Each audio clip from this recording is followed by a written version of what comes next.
శ్రీ గురుభ్యో నమః. అందరికీ నమస్కారం. తెలుగు హోమియోపతి గురుకులానికి స్వాగతం. ఆర్గనాన్ సూత్రాల విశ్లేషణకు మీకందరికీ స్వాగతం. ఈరోజు మనం చాలా ఇంట్రెస్టింగ్ అలాగే అత్యంత కీలకమైన అంశాన్ని మాట్లాడుకోబోతున్నాం. అదేంటంటే లెవెల్ 2కి సంబంధించిన ఆఫరిజం పునశ్చరణ. అంటే ఒక క్విక్ రివిజన్ అన్నమాట. హోమియోపతి ప్రాథమిక సూత్రాల పునాది ఎంత బలంగా ఉంటే మన జర్నీ అంత క్లియర్గా ఉంటుంది కదా. సో ఈ రివిజన్ మనందరికీ చాలా హెల్ప్ అవుతుంది. రైట్, ఇక ఏమాత్రం ఆలస్యం చేయకుండా కంటెంట్లోకి డైవ్ చేద్దాం. ముందుగా లెవెల్ 2 ప్రాథమిక అవగాహన, ఆ తర్వాత ఆర్గనాన్ మౌలిక సూత్రాలు, కేస్ టేకింగ్, ఔషధ ఎంపిక, కొన్ని క్లినికల్ ఉదాహరణలు చూసి ఫైనల్గా లెవెల్ 3కి నాంది పలుకుదాం. ముందుగా మొదటి భాగం లెవెల్ 2 ప్రాథమిక అవగాహన మరియు దాని శాస్త్రీయ పునాది గురించి చూద్దాం. మనందరికీ తెలుసు, డాక్టర్ హానిమాన్ గారి ఆర్గనాన్ ఆఫ్ మెడిసిన్ మన వైద్యశాస్త్రానికే ఒక అద్భుతమైన మాస్టర్ బ్లూ ప్రింట్. ఇది కేవలం రోగాలను తగ్గించడం గురించి మాత్రమే కాదు, ఒక మనిషిని సంపూర్ణంగా ఎలా అర్థం చేసుకోవాలో నేర్పుతుంది. ఇది లేకుండా అసలైన హోమియోపతి ప్రాక్టీస్ ఊహించలేం కదా. ఒక్కసారి మనం లెవెల్ 2లో నేర్చుకున్న రోడ్ మ్యాప్ రివైజ్ చేసుకుంటే, రోగిని నిశితంగా పరిశీలించడం, టోటాలిటీ ఆఫ్ సిమ్టమ్స్ అర్థం చేసుకోవడం, కరెక్ట్ రెమెడీ సెలెక్ట్ చేయడం, అలాగే ఫాలో అప్ విధానం, ఇవి కేవలం థియరీలు కాదు, ఒక వైద్యుడిగా మనకుండాల్సిన క్రమశిక్షణ. ఇక రెండవ భాగంలో ఆర్గనాన్ మౌలిక సూత్రాలు మరియు వైద్యుని అసలు ధ్యేయం అంటే ఏంటో గుర్తు చేసుకుందాం. ఇక్కడ మనం ఫిలాసఫీ లోతుల్లోకి వెళ్తే ఒక చాలా ఇంట్రెస్టింగ్ పాయింట్ ఉంటుంది. డాక్టర్ హానిమన్ ఆఫరిజం 1, 2 మరియు 3లలో ఒక వైద్యుని అసలు ఉద్దేశ్యాన్ని చాలా స్పష్టంగా చెప్పారు. అసలు మనం ఎందుకు వైద్యం చేస్తున్నాం, దేనికి వైద్యం చేస్తున్నాం? సింపుల్గా చెప్పాలంటే, రోగి కోల్పోయిన ఆరోగ్యాన్ని తిరిగి తీసుకురావడమే మన ఏకైక లక్ష్యం. ఆ క్యూర్ కూడా ఎలా ఉండాలి? చాలా వేగంగా, మృదువుగా, శాశ్వతంగా ఉండాలి. దీనికోసం వైద్యుడికి వ్యాధి పట్ల, ఇచ్చే మందు పట్ల కంప్లీట్ నాలెడ్జ్ ఉండాలి. ఈ బేసిక్ పునాది మర్చిపోతే మన ట్రీట్మెంట్ దారి తప్పే ఛాన్స్ ఉంటుంది. ఇక ఆఫరిజం 5 మరియు 7 ఏం చెబుతున్నాయంటే, వ్యాధి కారణాలను ఖచ్చితంగా విశ్లేషించాలి. కేవలం పైకి కనిపించే లక్షణాలను మాత్రమే పట్టుకుని కూర్చోకూడదు. ఆ వ్యాధిని ప్రేరేపిస్తున్న అసలు కారణాలను గుర్తించాలి. అలాగే పేషెంట్కి నిజమైన స్వస్థత కలగాలంటే వాళ్లు కోలుకోవడానికి అడ్డుపడుతున్న అడ్డంకులను ముందుగా తొలగించాలి. ఇది చాలా చాలా ముఖ్యం. ఆఫరిజం 9 నుండి 11 వరకు చూస్తే ఈ వైటల్ ఫోర్స్ కాన్సెప్ట్ వస్తుంది. ఇది కంటికి కనిపించని ఒక అద్భుతమైన చైతన్య శక్తి. ఈ డైనమిక్ ఎనర్జీయే మన బాడీని ఒక సిస్టమాటిక్ ఆర్డర్లో నడిపిస్తుంది. ఒక్కసారి ఆలోచించండి, ఈ శక్తి లేకుండా భౌతిక శరీరానికి ఎలాంటి స్పర్శ ఉండదు కదా, తనను తాను రక్షించుకునే కెపాసిటీ కూడా ఉండదు. ఇక్కడ మనం మాస్టర్ ఈకే గారి అద్భుతమైన బోధనను ఖచ్చితంగా గుర్తుచేసుకోవాలి. వ్యాధి అనేది బయట నుండి వచ్చే ఏదో ఒక వస్తువు కాదు, మన వైటల్ ఫోర్స్ వికృతి చెందడమే వ్యాధి. ఈ డిస్టర్బెన్స్ వల్లనే శరీరంలో రకరకాల లక్షణాలు బయటపడతాయి. మనం ఆ రూట్ కాజ్ని సరిదిద్దితే చాలు, లక్షణాలు దానంతట అవే మాయమైపోతాయి.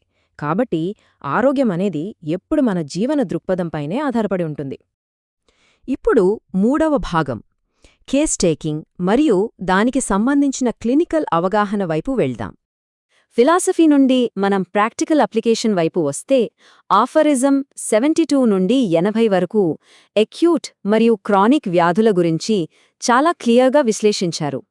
సడన్ వాతావరణం మార్పులు లేదా ఏదైనా ఫుడ్ పాయిజనింగ్ లాంటి తాత్కాలిక కారణాల వల్ల ఎక్యూట్ వ్యాధులు వస్తాయి. కానీ క్రానిక్ వ్యాధులు అలా కాదు, అవి లోతైన మయాజమ్స్ లేదా ఫండమెంటల్ కారణాల వల్ల పుడతాయి. ఈ డిఫరెన్స్ అర్థం చేసుకోవడం ప్రాక్టీస్లో మనకు ఎంతో అవసరం. ఇవన్నీ ఒకదానితో ఒకటి ఎలా లింక్ అయి ఉన్నాయో ఇక్కడ చూద్దాం. ఆఫరిజం 83 నుండి 171 వరకు ఒక పర్ఫెక్ట్ సీక్వెన్స్ ఉంటుంది. ఫస్ట్ మనం ఎలాంటి పక్షపాతం లేకుండా, అంటే ప్రిజుడిస్ లేకుండా కేస్ టేకింగ్ చేసి వ్యాధి చిత్రాన్ని అర్థం చేసుకోవాలి. ఆ తర్వాత డ్రగ్ ప్రూవింగ్ ద్వారా మన దగ్గరున్న మందుల శక్తులను స్టడీ చేయాలి. ఇవి రెండు మ్యాచ్ అయినప్పుడే ఆ పర్టిక్యులర్ వ్యాధికి కరెక్ట్ సిమిలిమం ఎంచుకోవడం సాధ్యమవుతుంది. ఇక ఆఫరిజం 6 మరియు 7 నుండి 18 వరకు గమనిస్తే టోటాలిటీ ఆఫ్ సిమ్టమ్స్ గురించి చెప్పారు. టోటాలిటీ అంటే 10 లక్షణాలను జస్ట్ అలా కూడటం కాదు సుమా, అది లోపల ఉన్న అసలైన అస్వస్థతను బయటకు చూపే ఒక అద్దం లాంటిది. ప్రతి లక్షణానికి ఖచ్చితమైన లొకేషన్, సెన్సేషన్, అంటే అనుభూతి, మరియు అది పెరిగే లేదా తగ్గే మొడాలిటీస్ ఇవి ఖచ్చితంగా తెలుసుకోవాలి. మన హోమియోపతికి ప్రాణమైన సిమిలియా సూత్రం గురించి ఆఫరిజం 26 చెప్తుంది. Like cures like. దీనికి ఆఫరిజం 153 తోడైనప్పుడు రిజల్ట్ నిజంగా అద్భుతంగా ఉంటుంది. ఆఫరిజం 153లో చెప్పినట్టు అరుదైన, ప్రత్యేకమైన మరియు విచిత్రమైన లక్షణాలను మనం ఎప్పుడైతే పట్టుకుంటామో అప్పుడే పర్ఫెక్ట్ ఇండివిజువలైజేషన్ సాధ్యమవుతుంది. ఆఫరిజం 36 మరియు 40 మరియు 161, 162 ఏం చెబుతున్నాయంటే మనమిచ్చే రెమెడీ శరీరంలో ఒక బలమైన కృత్రిమ వ్యాధిని క్రియేట్ చేస్తుంది. ఈ స్ట్రాంగ్ ఎనర్జీ బాడీలో ఉన్న వీక్ న్యాచురల్ వ్యాధిని తరిమి కొడుతుంది.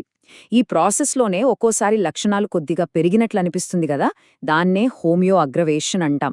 ఇది చూసి భయపడక్కర్లేదు, ఇది స్వస్థత వైపు మనం వేసే పాజిటివ్ అడుగు. నెక్స్ట్ 4వ భాగం. ఇదంతా క్లినిక్లో ఎలా పనిచేస్తుందో కొన్ని క్లినికల్ ఉదాహరణలు, వ్యాధి వ్యక్తీకరణ ద్వారా చూద్దాం.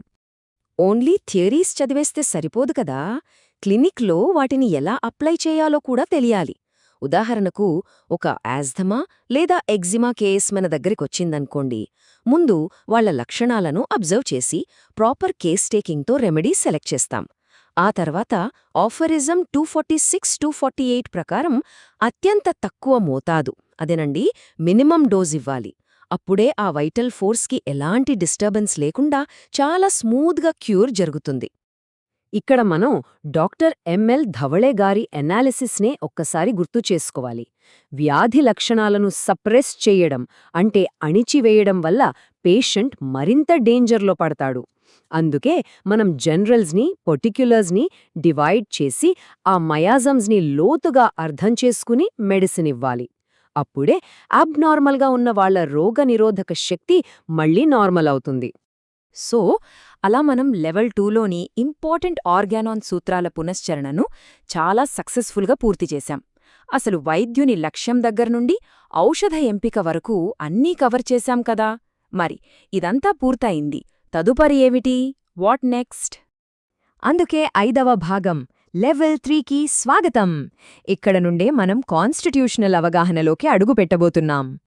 ఇప్పటివరకు మనం సెట్ చేసుకున్న ఈ స్ట్రాంగ్ ఫౌండేషన్ ఉంది కదా, ఇది ముందు ముందు ఒక పేషెంట్ యొక్క శరీరతత్వాన్ని సంపూర్ణంగా అర్థం చేసుకొని కాన్స్టిట్యూషనల్ మెడిసిన్ ఇవ్వడానికి మనకు చాలా పెద్ద గైడ్లాగా పనిచేస్తుంది.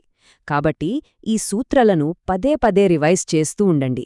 ఇదే ఎక్సైట్మెంట్తో నెక్స్ట్ రాబోయే ఎపిసోడ్ 52లో కాన్స్టిట్యూషనల్ రెమెడీ కాన్సెప్ట్ గురించి డీటెయిల్డ్గా తెలుసుకుందాం. ఆర్గనాన్లోని ప్రతి సూత్రం రోగి బాధను శాశ్వతంగా ఎలా తొలగించాలో మనకు దారి చూపిస్తూనే ఉంటుంది. ఈ నాలెడ్జ్ని కంటిన్యూస్గా అభ్యసిస్తూ మనం ముందుకు సాగుదాం. జై శ్రీకృష్ణ వాసుదేవ.